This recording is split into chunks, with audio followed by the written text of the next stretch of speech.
எனக்கு இந்த சீசனில் யாரை நினச்சி ரொம்ப கவலையாக இருக்குது அப்படின்னு பார்த்தீங்கன்னா பிக் பாஸை நினச்சி தாங்க ரொம்ப கவலையாக இருக்குது. இன்றைக்கி அந்த அளவுக்கு மனுஷன் வந்து பேசியிருக்காப்புல, மனசு நொந்து போய் ரொம்ப வெக்ஸ் ஆகி அவர் எப்படி சொல்கிறது, விட்டால் நான் ஓடிடுறேன்ற ரேஞ்சுக்கு வந்து அவர் இன்றைக்கி பேசியிருக்காரு இந்த கண்டஸ்டன்ஸ் கிட்ட. அவர் பேசினதில் வந்து அழுத்தம் திருத்தமாக சொன்ன ஒரே விஷயம் என்ன அப்படின்னா, அந்த ஜுவல் இருக்கு இல்லையா, அந்த ஜுவல்லை வந்து நீங்கள் பாதுகாக்கிறது இந்த கேமுனுடைய ஒரு பார்ட்டு மட்டுமே. அதை தாண்டி நீங்கள் வந்து உங்களுடைய பெர்ஃபார்மன்ஸை காட்டுங்க, உங்களுக்கான கதை உருவாக்குங்க, உங்களுடைய கேரக்டரை டெவலப் பண்ணுங்கள், ஏதாச்சும் பெர்ஃபார்ம் பண்ணுங்கள். எல்லாருமே எப்பிக்கான ஆட்களுடைய ரோலில் இருக்கிறீங்க, அதுக்கேற்ற மாதிரி எதனா ஜஸ்டிஃபிகேஷன் கொடுங்கன்னு தலைப்பாடாக அடிச்சுக்கிறாப்புல. எவ்வளவு சொன்னாலும் அந்த ஜுவல்லை பாதுகாக்கிறதுக்கு தாங்க உட்காந்துருக்கானுங்க. ஒரு சண்டை வந்துச்சு இல்லையா, திவ்யா, கமருதீன், பார்வதி இவங்களுக்கு நடுவில் ஒரு சண்டை வந்துச்சு இல்லையா. பார்வதி வந்து தன்னுடைய எச்ச புத்தியை காட்டிட்டாங்க. அந்த சண்டை நடந்ததில் இருந்து ஒருத்தனும் கேரக்டரில் இல்லை, கேரக்டர் விட்டு வெளியில் வந்துட்டாங்க. வெளியில் வந்து மறுபடியும் நேற்று மாதிரி அந்த நகையை பாதுகாக்கிறதுக்கு சுற்றி படுத்துக்கிட்டு பிளானிங் பண்ணிக்கிட்டு இருக்காங்க. இப்போது பிரசின் வந்து அந்த ஜுவல் எடுத்துகிட்டு மேலே தூக்கி போட்டார். அது வந்து ஒரு நல்ல ஸ்ட்ராட்டஜி தான். இப்போ பல பேர் வந்து அதை தப்பு சொல்லிக்கிட்டு இருக்காங்க. என்ன கேட்டால் அது வந்து குட் ஸ்ட்ராட்டஜி. இப்போ அதை வந்து ஒழிச்சு வைக்கணும். அவர் மேலே ஒழிச்சு வச்சுருக்காரு. முடிஞ்சால் தேடி கண்டுபிடிங்க. ஏன் எஃப்ஜே வந்து கட்லுக்கு அடியில் வந்து ஒட்டி வைக்கும் போதெல்லாம் நம்ம ஏற்றுக்கிட்டோம்ல, அப்படி தான் இதுவும். அவர் ஒரு பக்கம் ஒழிச்சு வச்சிட்டார். இந்த பக்கம் இந்த டீம் இருக்காங்க இல்லையா, மாடர்ன் சினிமா டீம், இவங்க வந்து ஒரு பிளானை பண்ணிக்கிட்டு இருக்காங்க. நைட்டில் உட்காந்துக்கிட்டு எப்படியாச்சும் நம்ம நாளைக்கு அந்த ஜுவல்லை எடுத்துடணும். ஏன்னா நாளைக்கு நம்ம விட்டோம்னா டாஸ்க் அதோட முடிஞ்சிடும், நம்மளால் ஒன்றுமே பண்ண முடியாது. அதனால் எல்லாம் கும்பலாக சேர்ந்து ஒரு பிளானை போடுவோன்னு சொல்லிட்டு ஒரு பிளானை போட்டுக்கிட்டு இருக்காங்க. அந்த பிளான் நடந்துக்கிட்டு இருக்கும்போது தான் அரோராவும் கமருதனும் ஒரு கான்வர்சேஷன் பேசியிருப்பாங்க. அரோரா லிட்டரலாக என்ன சொல்கிறாங்க கமருதனை பற்றி அப்படின்னு பார்த்தீங்கன்னா, இந்த லேடி கெட்டப்ப மட்டும் அவன் முதல் வாரத்திலே போட்டிருந்தானா அவனை சீண்டி இருக்க கூட மாட்டேன், அவன் மூஞ்ச கூட நான் பார்த்துருக்க மாட்டேன். என்ன சொல்ல வராங்கன்னா, அந்தளவுக்கு அவன் கேவலமாக கன்றாவையாக இருக்கான். எனக்கு துஷார் மேலே மட்டும்தான் ஃபீலிங்ஸ் இருக்குது. நேற்று தான் சொன்னாங்க நாங்கள் 2 பேரும் அடல்ட்ஸு, எங்கள் 2 பேரையும் ஒரே ரூமில் போட்டால் என்ன வேணாலும் நடக்கும்னு சொல்லிட்டு. இன்றைக்கி என்ன சொல்கிறாங்க, உண்மையிலே எனக்கு அந்த மாதிரி ஃபீலிங்ஸே கிடையாது. நீ வந்து இப்போ பார்வதி போயிட்டு இந்த ஜுவல்லை செக் பண்ணுறேன்னு சொல்லி அரோராவுடைய பர்சனல் திங்ஸ் எல்லாம் செக் பண்ணியிருப்பாங்க போல். அப்போ வந்து அவங்களுடைய ஐடி கார்டெலாம் வச்சுருந்துருக்காங்க அந்த டாஸ்கில். அதை வந்து ரிட்டர்ன் பண்ண சொல்லியிருந்தார் பிக் பாஸ். இவங்க மறைச்சி வச்சுருந்தாங்க போல். அதை பார்த்துட்டு வந்து தோண்ட ஒரே ரகசியங்கள் வெளியில் வருது அப்படின்ற மாதிரிலாம் இவங்க கேட்டிருக்காங்க, இவங்க பேசியிருக்காங்க. அந்த இடத்துல ஒரு சண்டை வந்திருக்கு. இதை போய் அவன் பேசும்போது இவங்க என்ன சொல்கிறாங்க, எனக்கு உன் மேலே எந்த ஃபீலிங்ஸும் இல்லை, நீ எனக்கு ஜஸ்ட் ஃப்ரெண்டு அவ்வளவுதான்.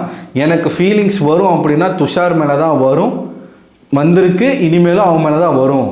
நான் அவன் கூட தான் வந்து இந்த மாதிரி இந்த ஜல்சாலாம் நான் பண்ணுறதுக்கு வந்து அதுதான். இந்த ஜல்சாலாம் விட்டா வெளியில் போன உடனே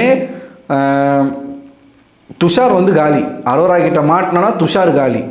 இந்த சைடு இவங்க 2 பேருமே காலி. யார்? நம்மளுடைய காஜி கப்புள்ஸ் பார்வதியும் கமருதனும் வெறி கொண்டு இருக்கிறாங்க. வெளில போனால் சம்பவம் தான். அந்த மாதிரி தான் இருக்கிறாங்க. இப்பயே தனியாக விட்டிங்கன்னா முடிஞ்சு. ஏன்னா மேடம் வந்து மடியில் படுத்துக்கிட்டு, யார்? கமருதீன் மடியில் படுத்துக்கிட்டு அப்படியே கமருதனுடைய கன்னத்தை தடவி கொண்டு ஜாலியாக கில்மா பண்ணிக்கிட்டு இருக்காங்க. இதையெல்லாம் பார்த்தா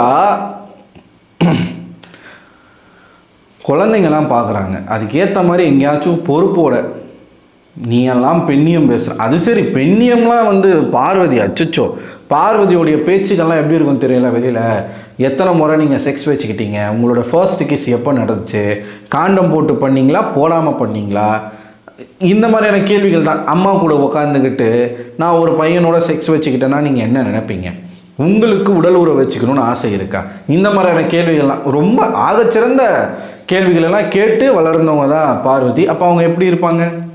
இப்படி தான் இருப்பாங்க. ரொம்ப ஓப்பன் டைப்பாக தான் இருப்பாங்க. இவங்க ஒரு பக்கம் உட்காந்து பேசிக்கிட்டு இருக்காங்க. அந்த பொண்ணு வந்து நீ எனக்கு ஃப்ரெண்டாக கூட வேணாம் அப்படின்னு சொல்லிடுச்சு. கமருதீன் வந்துட்டாப்புல. வந்துட்ட பிறகு உட்காந்து குரூப் டிஸ்கஷன் பண்ணிக்கிட்டு இருக்காங்க. அப்போ ஒரு பிளானை போட்டாங்க.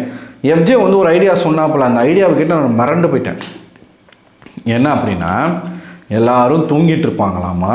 அப்போ இந்த டீமில் 6 பேர் இருக்காங்க இல்லையா, அந்த 6 பேரும் ஆளுக்கு ஒரு பெட்ஷீட் எடுத்துகிட்டு வரணுமாமா.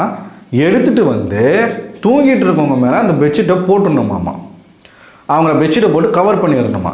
கவர் பண்ண உடனே இவர் வந்து அந்த ஜுவல் எடுத்துகிட்டு ஓடிடுவாராம் வெளியில். அந்த பெட்ஷீட்டை வந்து அவங்க எடுக்கிறதுக்குள்ளே இவர் டக்குன்னு ஜுவல் எடுத்துகிட்டு ஓடிடுவாராம். இந்த பிளான் அவங்க சொல்லிக்கிட்டு இருக்காங்க. ஏண்டா உங்களுக்கு கொடுத்துருக்குற அந்த பெட்ஷீட்டு அந்த பெட்டு சைஸ் தான் இருக்கும், நீ அதை தூக்கி ஒருத்தர் மேலே போட்டினா அது ஃபுல்லாக கூட கவர் ஆகாது. இவன் என்னமோ அந்த படங்களெல்லாம் ஒரு வில்லனையோ இல்லை ஒரு அரக்கனையோ இல்லை யாரையோச்சும் ஒருத்தரை பிடிக்கிறதுக்கு இந்த வலையை வீசுவாங்க தெரியுமா, வலையை வீசினா வலையில் சிக்கிப்பான், அப்படியே ஊ அப்படின்னு கத்திக்கிட்டு இருப்பாங்க. அந்த மாதிரி நினச்சிக்கிட்டு இவன் பேசிக்கிட்டு இருக்கான். இதெல்லாம் நடக்கிற காரியமா? தூங்கும்போது எப்படி இந்த ஜுவல்லை நம்ம ஆட்டையை போடலாம் அப்படின்னு உட்காந்து மாங்கன்னு இவங்க பிளான் பண்ணிக்கிட்டு இருக்காங்க. அவங்க சிம்பிளாக ஒரு டாஸ்க்கை முடிச்சுட்டு டைவர்ட் பண்ணி எடுத்து போட்டு மேலே தூக்கி போட்டு போயிட்டே இருக்காங்க. பிக் பாஸ் சொல்லிட்டாரா இல்லையா, இந்த டாஸ்கில் ஜுவல்லை திருடுறது ஒரு பார்ட்டு தான், இன்னும் ஒரு நாள் இருக்குது, 1.5 நாள் கூட வச்சுக்கோங்க. நீங்கள் அழகாக பிளான் பண்ணி பண்ணலாம், ஜாலியாக நைட்டில் தூங்கி இருக்கலாம். இவங்களும் தூங்கலை அவங்களும் தூங்கலை. இப்போ பிக் பாஸ் வந்து என்ன பண்ணிட்டாருன்னா, அந்த ஜுவல்லை வந்து பாதுகாக்கிற மாதிரி ஒரு கிளாஸ் பாக்ஸ் இருந்துச்சு, அதை எடுத்துகிட்டு போயிட்டாங்க. இவங்கெல்லாம் என்ன சொல்கிறாங்கன்னா, அந்த ஜுவல்லை திருடணும் அப்படிங்கிறதுக்காக தான் எடுத்துகிட்டு போயிருக்காங்க அப்படின்னு சொல்கிறாங்க. எனக்கு தெரிஞ்சு அவர் ஏன் அதை எடுத்துகிட்டு போயிருப்பாரு நான் நினைக்கிறேன் அப்படின்னா, இவனுங்கெல்லாம் லூசு பசங்க, தற்கூரி முண்டங்க, அதனால் வந்து இந்த கிளாஸ் பாக்ஸை அங்கே வைக்கிறது சேஃப் கிடையாது, கண்டிப்பாக கீழே தள்ளி விட்டு உடச்சிருவானுங்க, உடச்சி அவனுக்காச்சும் அடிபட்டுச்சுன்னா அது நம்ம செலவில் தான் முடியும், அதனால் அந்த பாக்ஸை எடுத்துகிட்டு போயிடுவோன்னு சொல்லிட்டு எடுத்துகிட்டு போயிருப்பாங்க. இதுதான் நடந்திருக்கும். என்ன ப்ரில்லியண்ட்டாக யோசிக்கிறாங்க. ஆனால் அந்த இடத்துல வியானா இந்த பிளான் ஒர்க் அவுட் ஆகாது, வேணாம், இந்த பிளான் பண்ணுறீங்கன்னா நான் அதில் வரலை அப்படின்னு சொல்லிட்டாங்க. கரெக்டு, இது சாத்தியமா? இது இப்போ கமருதீன் வந்து ஒரு ஸ்கெட்ச் போடுறாப்புல, நான் போய் விக்கல்ஸை பிடிச்சிக்கிறேன் டைட்டாக, நீங்கள் வந்து ஆளுக்கு ஒருத்தர் பிடிச்சிக்கோங்க, பிடிச்சிக்கிட்டு ஜுவல்லை எடுத்து டேய் பார்க்கும்போது திருடக்கூடாதுரா, அதாண்டா அங்கே இவனுங்க பெட்ஷீட்டை போட்டு சினிமாவில் வர மாதிரி யோசிக்கிறாங்க. பெட்ஷீட்டை போட்டு மூடி ஒன்று வேணால் பண்ணுங்க, ஆளுக்கு ஒரு தலகாணி எடுத்துகிட்டு போங்க, எடுத்துகிட்டு போயிட்டு எல்லாம் தூங்கிட்டு இருப்பாங்க, மூஞ்சில் வச்சு அமுக்கிடுங்க, அமுக்குனீங்கன்னா அம்புட்டு பேரும் செத்துருவான், செத்த பிறகு அந்த நகையை திருடி நீங்கள் வச்சுக்கோங்க, டாஸ்கில் வந்து ஜெயிச்சிருவீங்க. என்னமா யோசிக்கிறாங்கப்பா. டாஸ்க்கும் சரி, லிக் பண்ணுறது, ஸ்மெல் பண்ணுறது, ஒரு சோப்பு, ஒரு லாலிபாப்பு, ஒரு பாலு, ஸ்மைலி பாலு, முட்டை, அவ்வளோதானா அவங்களோட க்ரியேட்டிவிட்டி? எதுக்குங்க இந்த டாஸ்க்கு? விடிய அவங்களும் தூங்காமல் இவனுங்களை பார்த்துக்கிட்டு நாங்களும் தூங்காமல், டென்ஷன், ப்ரெஷர், முடி கொட்டுறது, உடம்புல பிரச்சனைகள், இதுதாங்க மிச்சம். உங்களுக்கு இதில் டிஆர்பி வந்துச்சா?